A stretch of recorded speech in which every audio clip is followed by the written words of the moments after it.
எது உங்களுக்கு ஷாக்கிங்கா இருக்கு? மொபைல் யூஸ் பண்றது. பிஸ்கட் ரொம்ப நல்லது அப்படின்னு ஒரு புரிதல் ஒரு காலத்தில் இருந்துச்சு. இப்போ பார்க்கும்போது அது பெரிய ஆபத்துன்னு தோணுது. ஏர்லியரா பூப்படைறதுங்கிறது உண்மையிலே எந்த வயசு என்பது அதுக்கான சரியான வயசு. உடல் ரீதியா உங்களுக்கு என்ன பிரச்சனை இதனால? உடல் ரீதியா அந்த குழந்தைங்களுக்கு வந்து அதை முதல்ல ஃபேஸ் அவுட் பண்ண முடியல. குண்டுங்கிறது வந்து ஹெல்த்தி கிடையாதுங்கிறத முதல்ல பேரண்ட்ஸ் வந்து புரிஞ்சுக்கணும். பெரிய பெரிய பொலிட்டிக்கல் பீப்புள் எல்லாரும் போட்டு அதனால் தயங்காமல் புகைப்பிடியுங்கள் நண்பர்களே அப்படின்னு அட்வர்டைஸ்மெண்ட் போடுறாங்க.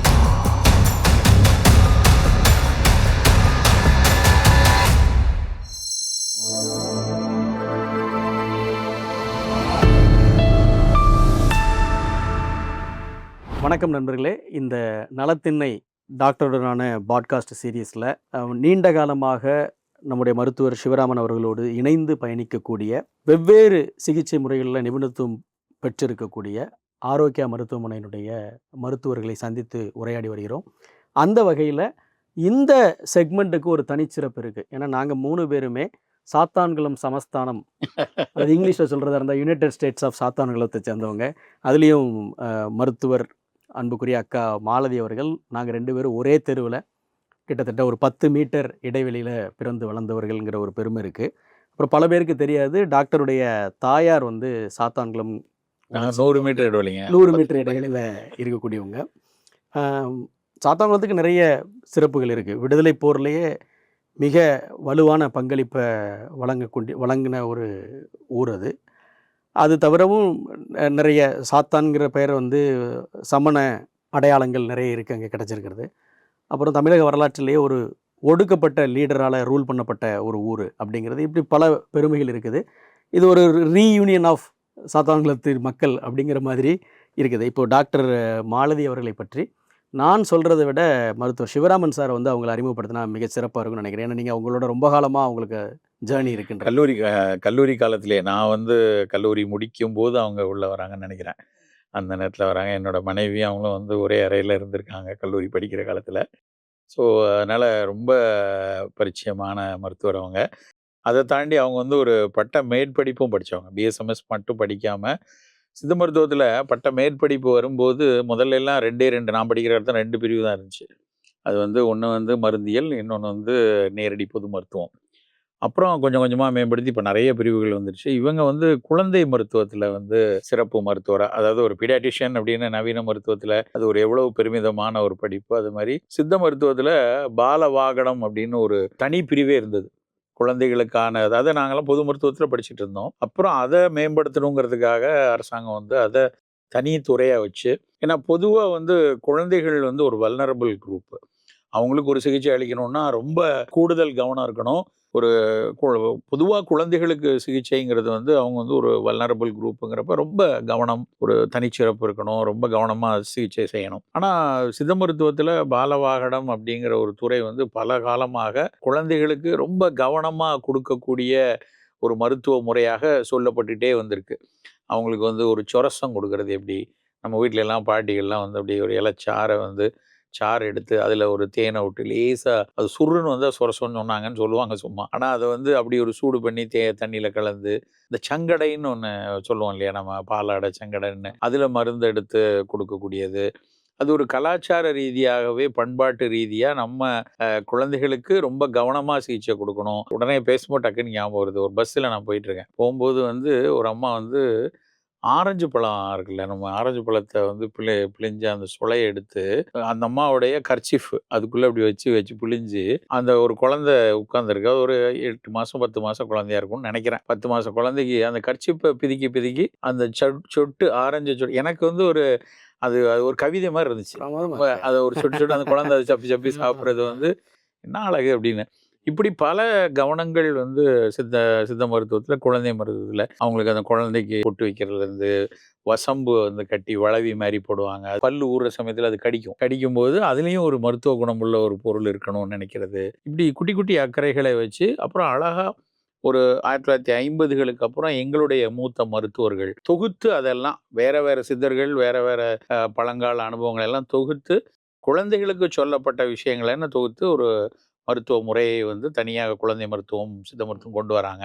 அத வந்து தனியா ஒரு ஒரு 5 ஆண்டுல படிக்கிறத தாண்டி, தனி பட்ட மேற்படிப்பு ஆய்வு கண்ணோடு, ஏன்னா அது வல்னரபிள் குரூப்னு வந்துருச்சு. அப்ப நம்ம ஒரு சொரத்துக்கு குடுத்தாலும் சரி, இல்ல அது ஒரு குழந்தையுடைய நாள்பட்ட நோய் குடுத்தாலும் சரி, அது பாதுகாப்பானதா? அது வந்து எந்த விதத்திலயும் தீங்கு இல்லாம இருக்குமா? அப்புறம் நாள்பட்டு குடுக்க முடியுமா? இப்படிலாம் ஆய்வுகளை செய்து, அத முறைமைப்படுத்தப்பட்ட ஒரு பட்ட மேற்படிப்பு. அதுல நாங்கலாம் படிச்ச பாளையங்கோட்டை காலேஜ்ல அவங்க படிச்சிருக்காங்க. அதெல்லாம் தாண்டி நம்ம வந்து சாத்தான்குளத்து சாமானியர்களா நம்மலாம் உட்கார்ந்துருக்கோம். அதுல அவங்க எங்க ஊர்க்காரங்க அப்படிங்கிறதுனாலயும் அவங்கள்ட்ட நாங்க அடிக்கடி வேளச்சேரியில எங்களுடைய மருத்துவமனை பிரிவு வேளச்சேரி இருக்கு இல்லையா? அதுல அவங்க தான் மருத்துவர். நான் அப்பப்ப எப்பாவது போவேன். ஆனா அவங்க முழுமையா அங்க பார்த்துட்டு இருக்கிறாங்க. இப்ப எங்களுக்கு ஏதாவது ஒரு பீடியாட்ரிக் பேஷண்ட் தொடர்ந்து ஃபாலோ பண்ணணும்னா கூட அத அவங்கள தான் பார்க்க அனுப்புறோம். ஸோ அப்படி சிகிச்சை குடுத்துட்டு வர்றவங்க. மிக நீண்ட சித்த மருத்துவ அனுபவம் உள்ள டாக்டர் மாலதி. வணக்கம் மேடம். உங்களை உங்களை சந்திக்கிறதுலயும், இந்த உரையாடல்ல தொடங்குறதுலயும் ரொம்ப மகிழ்ச்சி. சமீபத்தில நம்ம நலத்திண்ணை சேனல்ல டாக்டர் வந்து குண்டு குழந்தைகள் பத்தி பேசியிருந்த ஒரு வீடியோ, அது வெளியான சில நாட்களுக்குள்ளார 25,00,000 பார்வைகள தாண்டிச்சு. இப்ப நாங்க எங்க ஆஃபீஸ்ல ஒரு வழக்கம் வச்சிருக்கோம். இந்த மாதிரி ஒரு பெரிய ஹிட் ஆயிடுச்சுனாக்கா, அத செலிப்ரேட் பண்ணுவோம். ஆனா அன்னைக்கு செலிப்ரேட் பண்ணதுக்கப்புறம் தான் யோசிச்சேன், இது ஏன் ஹிட் ஆச்சுன்னு பார்க்கணும்ல. எவ்வளவோ வீடியோக்கள் பேசுறாரு லைஃப் ஸ்டைல பத்தி. அதெல்லாம் விட இது பன்மடங்கு போகுதுன்னா என்ன காரணம் அப்டின்னா, குண்டு குழந்தைகள் அப்படிங்கிறது வந்து ஆரோக்கியம் மட்டும் இல்ல, உளவியல் ரீதியான பாதிப்பையும் அவங்களுக்கு ஏற்படுத்தியிருக்குது. அது பெற்றோர்கள உண்மையிலேயே அவங்களுக்கு ஒரு மன சங்கடத்த உருவாக்குறதுனால தான் இந்த வியூஸ் போயிருக்குன்ற உண்மை அதில இருக்கு. தோற்றத்தில என்னவா இருக்குன்றது ஒண்ணு. அது அவங்களுடைய கான்ஃபிடன்ஸ்ல எவ்வளவாக வேலை பண்ணுதுன்றது ஒண்ணு. அப்புறம் அவங்க எதிர்கொள்ற கேலிகள் இதெல்லாம் இருக்கு. இது தாண்டி இந்த உடல் பருமன் என்பது நீண்ட கால அடிப்படையில குழந்தைகளுக்கு என்ன சிக்கல உருவாக்கும்னு நினைக்கிறீங்க டாக்டர்? உடல் பருமன் வரும்போது அவங்களால டெய்லி ஆக்டிவிட்டீஸ் ஃபர்ஸ்ட்டு ஒரு நல்லா ஓடுறதோ, இல்ல ஒரு குதிக்கிறதோ, ஏன்னா குழந்தைங்களோட இயல்பே வந்து ஓடி குதிக்கிறது தான். பட் அதுல வந்து அவங்களுக்கு அது அதிகமான சிக்கல்கள் வந்து வருது. அவங்களால மற்ற குழந்தைகள் மாரி ஓடி ஆட முடியல. கொஞ்சம் நடந்தாலும் மூச்சு வாங்குறது. இந்த மாதிரி பிரச்சனைகள குழந்தைங்க வந்து ஃபேஸ் பண்றாங்க. ஸோ குண்டா இருக்குங்கிறது வந்து ஹெல்த்தி அப்படிங்கிற கான்செப்ட் வந்து இப்ப நெறைய மக்கள்ட்ட இருக்கு. அது முற்றிலும் தவறானது. கொழு கொழுன்னு இருக்கான் பையன் அப்படின்னு சொல்லக்கூடாது. பயங்கிறதுங்கிறது இதுக்கு நல்லது கிடையாது ஆக்சுவலா. ஹெல்த்தியா இருக்கணும். அதுதான் வந்து குழந்தைங்களுக்குள்ள முக்கியம். அதத்தான் நம்ம வந்து பேரண்ட்ஸு ஃபர்ஸ்ட்டு டீச் பண்ணணும். குண்டா இருந்தா தான் குழந்தை வந்து ஹெல்த்தியா இருக்குங்கிறது, இப்ப எல்லா மக்கள்கிட்டயும் இருக்கு. அத வந்து நம்ம கட்டாயம் வந்து மாத்தணும். அதனால நெறைய உளவியல் சிக்கல்கள் வருது. குண்டா இருக்கிறான், உன்னால இது பண்ண முடியல. அது மாரி அந்த கார்ட்டூன் கேரக்டர்ஸ் கூட அந்த பிள்ளைங்கள கம்பைன் பண்ணி பேசுறப்ப, அந்த குழந்தைங்க மனசளவுல ரொம்ப பாதிக்கப்படுறாங்க. அது இன்னும் நெறைய பிரச்சனைகள வந்து குழந்தைங்களுக்கு குரோத்ல இருந்து எல்லா விஷயங்கள்லயுமே வந்து பிரச்சனைகள உண்டு பண்ண தான் செய்யுது. ஸோ குண்டுங்கிறது வந்து ஹெல்த்தி கிடையாதுங்கிறத முதல்ல பேரண்ட்ஸ் வந்து புரிஞ்சுக்கணும். அதுதான். பெற்றோர்கள் தான் அத வந்து அ அந்த குழந்தைங்கள கைட் பண்ணி கொண்டு போறதும், கரெக்ட்டான வேல கைட் பண்ணி கொண்டு போறதும் பெற்றோர்கள் தான் இதுல வந்து முக்கியமான பங்கு வகிக்கணும். ம். அதுதான். அப்படி பார்த்தா, இன்னைக்கு காமனா தமிழ்நாட்டு டயட்ல, தமிழ்நாட்டு குடும்பங்கள்ல, சராசரி குடும்பங்கள்ல, ஒரு குழந்தைக்கு குடுக்கக்கூடிய விஷயத்துல, இது கண்டிப்பா குடுக்கக்கூடாதுன்னு நீங்க எத சொல்லுவீங்க? அதிக ஸ்வீட், ஜங்க் ஐட்டங்கள், ஃப்ரைட் ஐட்டம். முன்னாடிலாம் உருளைக்கிழங்குனா வேக வச்சு குடுக்குறது. இதுதான் வந்து குழந்தைங்களுக்கு இருந்து. பட் இப்ப ஃப்ரெஞ்ச் ஃப்ரைஸ் இந்த குழந்தைங்கள வீட்ல செஞ்சு குடுக்குறதே பேரண்ட்ஸ் மதரே வந்து அதத்தான் குழந்தை அதத்தான் இஷ்டமா சாப்பிடுது.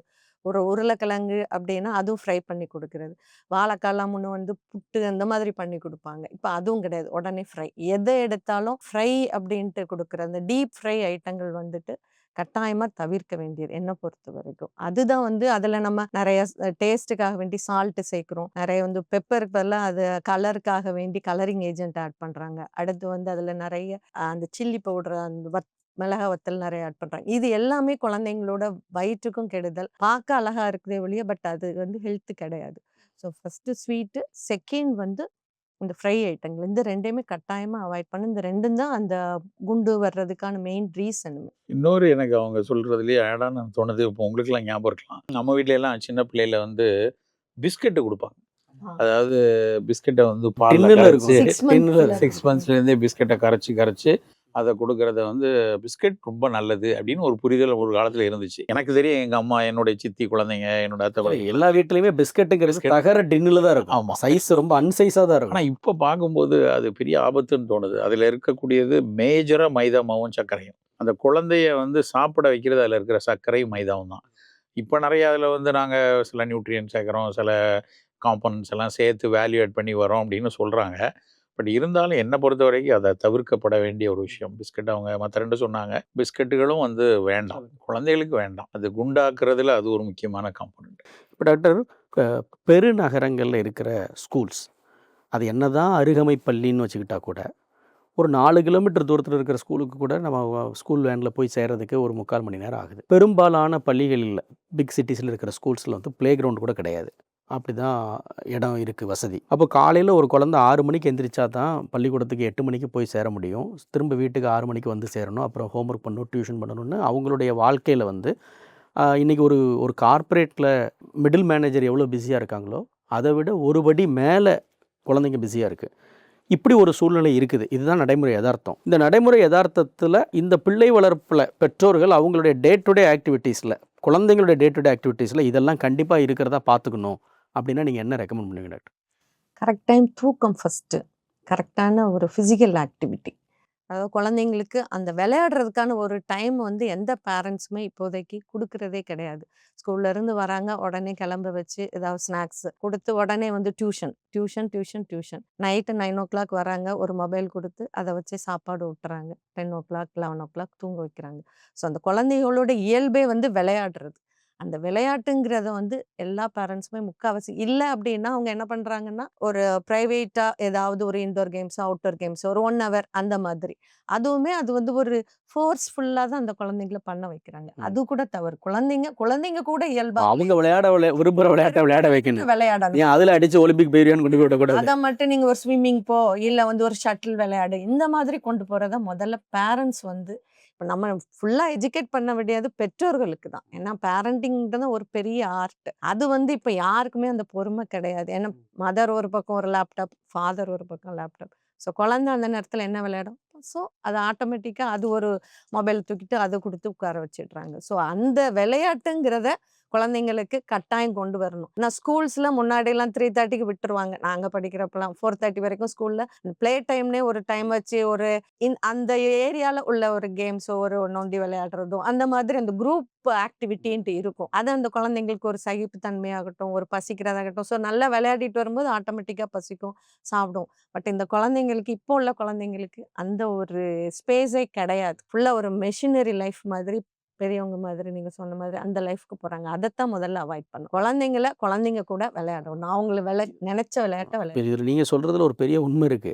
என் குழந்தைக்கு ஃபிசிக்கல் ஆக்டிவிட்டியே கிடையாது. ஆகவே நான் குழந்தைய கொண்டு போய் சாயங்காலம் 2 மணி நேரம் பேட்மிண்டன் விடுறேன், அல்லது 2 மணி நேரம் நீந்த விடுறேன்றது அது கூடுதலான ஒரு ஒரு அழுத்தம். அது ஒரு அர்த்தம். ஃபோர்ஸ் ஃபிட்டிங் தான். ஆமா. அது விளையாட நினைக்கக்கூடிய நண்பர்களோட விளையாட விரும்புகிற விளையாட்டை விளையாட வைக்கிறது தான் சரியானதுன்றீங்க.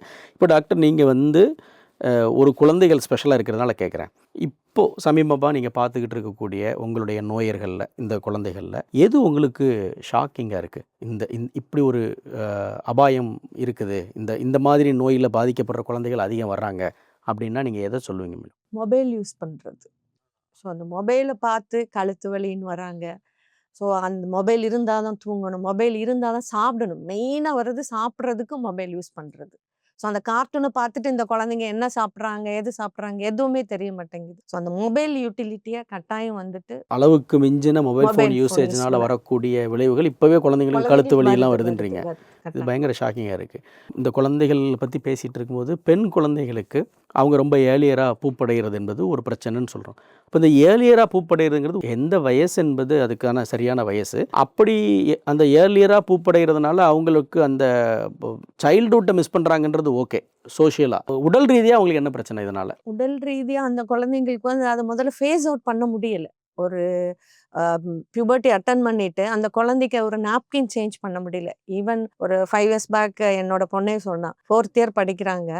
ஸோ என்னோட ஃப்ரெண்டு பேக் வந்து பயங்கர ஸ்மெல்லா இருந்ததுமா அப்படி. என்ன அப்படின்னா அந்த பேட் சேஞ்ச் பண்ண தெரியாம அந்த பொண்ணு ஸ்கூலுக்கு போன குழந்தை பேக்குக்குள்ள கொண்டு வந்து பேடை வச்சுட்டு அப்போ எல்லா பிள்ளைங்களும் என்ன அப்படிங்க அந்த ஒரு சோஷியலைசேஷனே குறைஞ்சிடுது. அந்த பொண்ணு ஒரு ஷேமா ஃபீல் பண்ணி அழுது. ஸோ அந்த குழந்தைக்கு அடுத்த நாள் ஸ்கூலுக்கு வர்றதே வந்துட்டு ஒரு எம்பரசிங்கா ஒரு மாதிரி அந்த குழந்தைங்க 4th வந்து feel ஸ்டாண்டர்ட்னா பண்ணும். ரொம்ப சைல்டு, ஆமா. ரொம்ப குழந்தை. ஸோ ரொம்ப ஏர்லியரா வந்துட்டு இப்போ 10 இயர்ஸ் வந்து குழந்தைங்க கிராஸ் பண்றதுங்கிறது வந்துட்டு ரொம்ப ஒரு சிரமமான இதா இருக்கு. இப்போ என்னோட பேஷண்ட்ஸ்லேயே நான் 8 இயர்ஸ் கிராஸ் பண்ணாலே சொல்லிடுவேன். சில ஃபுட் அவாய்ட் பண்ணுங்க, ஆக்டிவிட்டியை வந்து இம்ப்ரூவ் பண்ணுங்க, குழந்தைய நல்லா விளையாட விடுங்க, ஒரு மென்டல் ஸ்ட்ரெஸ் கொடுக்காதீங்க, குழந்தையா இருக்க விடுங்க. அதை உட்காந்துட்டு நீ இதை செய்யணும் அதை செய்யணும் ஃபோர்ஸ் பண்ணாதீங்க குழந்தைங்கள. ஃபுட்டில் அடுத்தது ரொம்ப ஜங்க் ஐட்டங்கள் குடுக்காதீங்க. இந்த மாதிரி இத வந்து நான் 8 இயர்ஸ் கம்ப்ளீட் ஆனோனே எல்லா பேரண்ட்டுக்குமே நான் சொல்ல ஆரம்பிச்சுடுறேன். இப்ப அப்படி சொல்லும்போது தான் கொஞ்சம் அந்த குழந்தைங்க ஒரு 10 இயர்ஸ் கிராஸ் பண்ண முடியுது. இல்லாட்டினா 10 இயர்ஸ்லயே வந்து பியூபர்ட்டி அட்டெண்ட் பண்றது ரொம்ப இப்ப கேள்விப்படுறோம். ஸோ அந்த குழந்தைங்களுக்கு ஒரு பேக் பெயின், பாடி பெயின் அத வந்து எப்படி ஃபேஸ் பண்ணணுங்கிறதும் வந்துட்டு இன்னொன்னு கரெக்ட்டான டீச்சிங் இல்லாம அதுவும் இன்னும் ஒரு ப்ராப்ளமா இருக்க தான் செய்யுது. ஸோ அவங்க ரொட்டீன் ஒர்க் வந்து கட்டாயமா வந்து அஃபெக்ட் ஆக தான் செய்யுது. அப்புறம் டாக்டர், பெரிய மருத்துவமனைகள்ல தவிர்க்கவே முடியாத பிரிவுகள்ல ஒண்ணு புற்றுநோய் பிரிவு. அது ஒரு பெரிய டிபார்ட்மெண்ட்டா இருக்கு. அங்க போனா, அங்க வந்து நம்ம நெஞ்சை அறுக்கக்கூடிய ஒரு விஷயமா இருக்கிறது, அங்க குழந்தைகள் பிரிவு. அப்போ இந்த குழந்தைகள் புற்றுநோயால் பாதிக்கப்படுறதுடைய எண்ணிக்கை, அது பரவலாயிட்டு வர்றது இருக்குல்ல. ஸ்டாட்டிஸ்டிக்கலாவே இது வந்து அதிகரிச்சுட்டு தான் இருக்கா? அது என்ன ரீசன்னு நினைக்கிறீங்க டாக்டர்? குழந்தைகளுக்கு வரக்கூடிய புற்றுநோய் கூடிக்கொண்டிருக்குங்கிறது தான் உலகம் முழுக்க எல்லா அறிக்கைகளும் சொல்லக்கூடியது. 2 குரூப்ப சொல்றாங்க. ஒண்ணு சில்ட்ரன் கூடுறது. இன்னொன்னு வந்து ஏஒய்ஏம்பாங்க. Adolescent and young adult. அவங்க சர்க்கிள்லயும் அந்த பெர்சன்டேஜ் கூடுது. பொதுவான கருத்து என்னன்னா 10லேருந்து 15% தான் வந்து மரபு ரீதியா அவங்களுக்கு அந்த புற்றுநோய் காரணிகள் இருந்து வரக்கூடியது.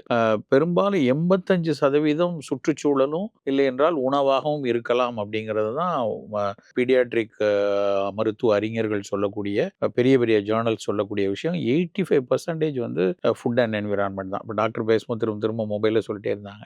சில விஷயங்கள் நம்மளோடு புழங்கி கொண்டிருக்கிற விஷயங்களை வந்து நம்ம ஒரு ஒரு நோய் காரணியா பார்க்கறதே வந்து ரொம்ப நாளுக்கு அப்புறம் தான் நடக்கும். அதுக்கு ஒரு பெஸ்ட் உதாரணம் சிகரெட். சிகரெட் வந்து எல்லாரும் குடிச்சிட்டு இருந்தாங்க. பெரிய பெரிய அறிஞர்கள், பெரிய பெரிய மருத்துவர்கள், பெரிய பெரிய ஆளுங்க குடிச்சிட்டு இருந்தாங்க. நான் நிறைய என்னுடைய கூட்டங்கள்ல எல்லாம் கூட பேசியிருக்கேன். அதாவது புற்றுநோய் வந்து ரொம்ப கூடிட்டு இருக்குன்னு இங்கிலாந்து மகாராணி ஒரு கூட்டம் கூட்டினாங்க. அந்த கூட்டத்தில வந்து எல்லாம் ஒரு 3 நாள் உட்காந்து பேசி 10 காரணங்கள கூறிட்டாங்க. அந்த 10 காரணங்கள் நிமோனியா ட்ரீட் பண்ணாம போறது, அப்புறம் இங்க இருக்கக்கூடிய என்விரான்மென்ட் வரை கூடலாம் பேசியிருக்காங்க. பல கிருமிகள் காரணமா இருக்குமா, நுரையீரல்ல வந்த பிற நோய்கள், இதெல்லாம் தான் நுரையீரல் புற்றை உருவாக்குதுன்னு 10 காரணி குடுக்குறாங்க. அதில ஒண்ணு கூட சிகரெட் கிடையாது. அந்த கான்ஃபரன்ஸ் முடியுது. கான்ஃபரன்ஸ் முடிஞ்ச உடனே மகாராணிய நடுவுல வச்சு சுத்தி இருக்கிற அத்தனை 20 அறிஞர்களும் ஃபோட்டோ எடுக்குறாங்க. அந்த ஃபோட்டோல அத்தனை பேர் கையிலயும் பைப் இருக்கு. அவங்க நினைக்கல. அவங்க தவறு இல்ல. அவங்க வந்து இந்த ஏன்னா எல்லாரும் சிகரெட் குடிச்சிட்டு இருக்கான். அது பெரிய விஷயம்னு நினைக்கல. ஆனா ஒரு ஜெர்மன் ஸ்டூடண்ட்டு இன்டர்னுக்காக ஒரு டொபாக்கோ இண்டஸ்ட்ரியில வேலை பார்க்குறான். அவன் முதல்ல எழுதுறான். இந்த டொபாக்கோ இண்டஸ்ட்ரியில வேலை செய்றவங்களுக்கு பிரச்சனை வருது அப்படின்னு முதல்ல எழுதுறான். அடுத்து இன்னொரு ஃப்ரெஞ்சு ஸ்டூடண்ட் வரான். அவனும் இன்னொரு ஒரு டாக்டரும் சேர்ந்து முதல் ஆர்டிக்கிள் எழுதுறாங்க. ஸ்மோக்கிங் கேன் காஸ் பிராங்கோஜெனிக் கார்சினோமான்னு எழுதுறாங்க. அவன போட்டு வறுத்து எடுக்குறாங்க அவங்கள. இவன் வந்து சூடோ சயின்டிஸ்ட் அப்படின்னு சொல்றாங்க. இந்த கருத்து பரவலாய் எல்லாரும் இதில ஆராய்ச்சி பண்ண ஆரம்பிச்ச உடனே, நம்மோடு இன்றைக்கு புழங்கிக் கொண்டிருக்கக்கூடிய மொபைல் ஃபோன் மாரியான விஷயங்கள்ல அந்த காரணிகள் இருக்கலாம். நான் இருக்குன்னு சொல்ல வரல. எவ்வளவு ரசாயனம் இருக்கு. நம்ம மேல ஒரு கிளாஸ் போடுறோம், டெம்பர் கிளாஸ் போடுறோம், உள்ள ஒண்ணு போடுறோம், வெளியில போடுற உறை போடுறோம். ஒரு குழந்தை கையில வச்சு சாப்பிட்டுட்டு அதுக்கப்புறம் அத எடுத்து இதில தடவுது. நீ வச்சிருக்க கையில எடுக்கிற புளிக்குழம்புல இருக்கக்கூடிய டாட்டாரிக் ஆசிடும், இந்த டெம்பர் கிளாஸ்ல இருக்கக்கூடிய ரசாயனமும் வேலை செய்யுமா தெரியாது. ரிசர்ச் நடந்திருக்கா தெரியாது. டேட்டா இருக்கா கிடையாது. ஸோ ஒரு புதிய பலதரப்பட்ட ரசாயனங்கள் உள்ள பொருளில் ஆன புழக்கத்தை குறைச்சு கொள்வோமே. இத நான் அறிவியல் பூர்வமா கண்டுபிடிச்சு தான் சொல்லணும்னா இன்னும் 100 வருஷம் ஆகும். அது இல்லாம நாட் மீன்ட் ஃபார் ஆமா. சில்ட்ரன்றது வந்து ரொம்ப அது வந்து முக்கியமான ரொம்ப விஷயம். முக்கியமான விஷயம். ஆமா. ஸோ அது மாரி என்விரான்மென்ட்ல இருக்கிற பிரச்சனைகள், நம்ம ஏர் குவாலிட்டி இண்டெக்ஸ பத்தி பாருங்க. நம்ம ஏர் குவாலிட்டி இண்டெக்ஸ் 50க்குள்ள இருக்கணுங்கிறோம். தீபாவளி அன்னைக்கு 2200 சென்னையில. சென்னையில சொல்றேன். எப்ப பார்த்தாலும் டெல்லி வந்து வாழத்தகாத இடம்னு சொல்ற அளவுக்கு அது போயிருச்சு. இந்த ஏர் குவாலிட்டி இண்டெக்ஸ்ல வந்து 1 ஸ்கொயர் சென்டிமீட்டர் காத்துல இருக்கக்கூடிய பொல்யூட்டன்ட்ட நம்ம உடம்பு சுவாசிக்கும்போது என்ன நடக்கும்? ஒரு கைக்குழந்தை சுவாசிக்கும்போது என்ன இருக்கும்? 5 வயசு பிள்ளை சுவாசிக்கும்போது என்ன இருக்கும்? அந்த 5 வயசு பிள்ளைக்குடைய மரபணுக்கள்ல அந்த குழந்தையுடைய தாத்தாவோ, முப்பாட்டனோ ஒரு வியாதியில செத்திருந்தாங்கன்னா, அதனுடைய மரபணுவ இந்த ஏர் குவாலிட்டி இண்டெக்ஸ்ல உள்ள அணு உள்ள போம்போது ட்ரிகர் பண்ணிருமா? அதெல்லாம் தெரியாது. ஸோ மொத்தத்துல வந்து குழந்தைங்களுக்கு புற்றுநோய் கூடிக்கொண்டு தான் இருக்கு. கால்நடைகளுக்கான சித்த வைத்தியர் பத்தின செய்தி கட்டுரை படிச்சுட்டு ரொம்ப எக்ஸைட்மென்ட்டடா கூப்பிட்டேன். சார், நான் இது நாள் வரைக்கும் சித்த வைத்தியம் என்பது மனிதனுக்கானது தான் நினைச்சிட்டு இருந்தேன். கால்நடை சித்த வைத்தியத்தில இவ்வளோ பெரிய அளப்பெரும் சாதனைகள்லாம் செய்யப்பட்டிருக்கு அப்படிங்கிறது வந்து எனக்கு பெரிய எக்ஸைட்டிங் அப்ப நான் தாட்ஸ். சொன்னேன் ஞாபகம் இருக்கா? அந்த மாட்டு வாகனம்னு ஒரு புத்தகமே அப்படி இருக்கு. ஒரு புத்தகமே இருக்குன்னு இங்க சொன்னீங்க. வந்து தஞ்சாவூர்ல டாக்டர் புண்ணியமூர்த்தின்னு ஒருத்தங்க. ஆமா, அவர பத்தி படிச்சுட்டு தான் கூப்பிடணும். அவங்க வந்து நெறைய அதுல ஒர்க் பண்ணி, இப்போ மத்திய அரசு அவங்கள வச்சு பெரிய சித்தா, ஆயுர்வேதால எல்லாம் வந்து ஒரு கோர்ஸே வெட்னரிக்கு ஒரு பேப்பர் கொண்டு வரலாமாங்கிற சிந்தனைக்கெல்லாம் போயிருக்காங்க.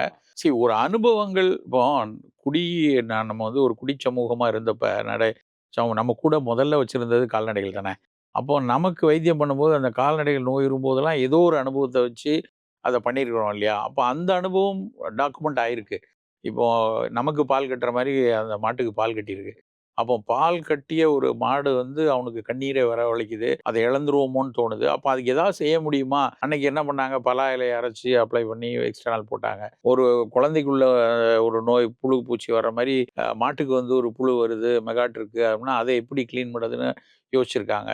அப்போ அதுல அந்த கால்நடைகளுக்கான மருத்துவத்த பத்தி நெறைய நம்ம இதுல சொல்லியிருக்காங்க. அத இன்னும் கூட ஆராய்ச்சிகளுக்கு இந்த தீபாவளி புகையை பத்தி பேசும்போது, அது மனிதர்களில் ஏற்படுத்துற இம்பாக்ட்ட விட ஹியூஜ் வந்து நம்ம கூட கண்டிப்பா, இருக்கிற டொமஸ்டிக் கண்டிப்பா. அனிமல்கள் மேல நெறைய ஏற்படுத்துற உண்டாகும். இது.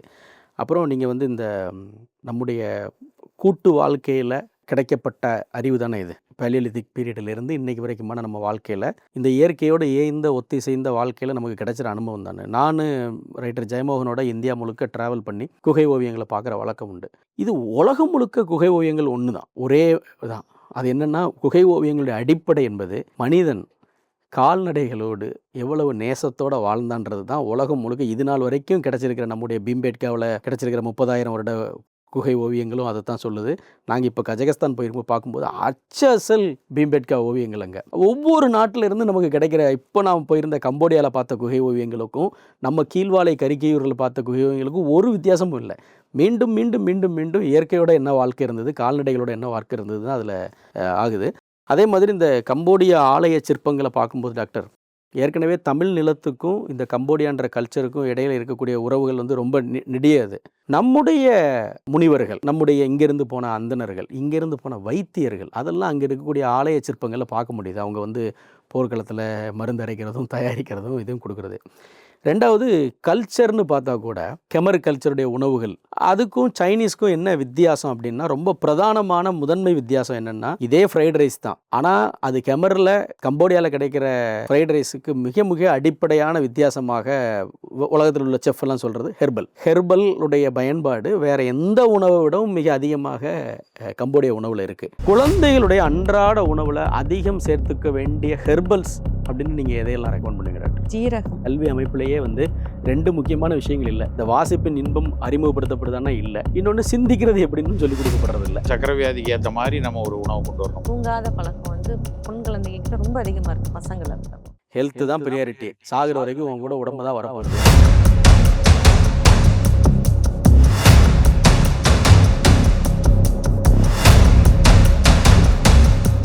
ஆரோக்கிய அங்காடி அப்படின்னு ஒரு இதை உருவாக்கி ஆன்லைன்ல போட்டோம். இப்போ எல்லாமே நமக்கு இன்ஸ்டண்டா வீட்டுக்கு வரணும், நல்ல பொருட்களை ஆன்லைன்ல கொடுப்போம் அப்படின்னு சொல்லி நாங்களே வந்து ஆரோக்கிய அங்காடி.com அப்படின்னு போட்டு அது மூலமா ஒரு ஆரோக்கியமான சமுதாயத்தை நாம் உருவாக்குவோம்.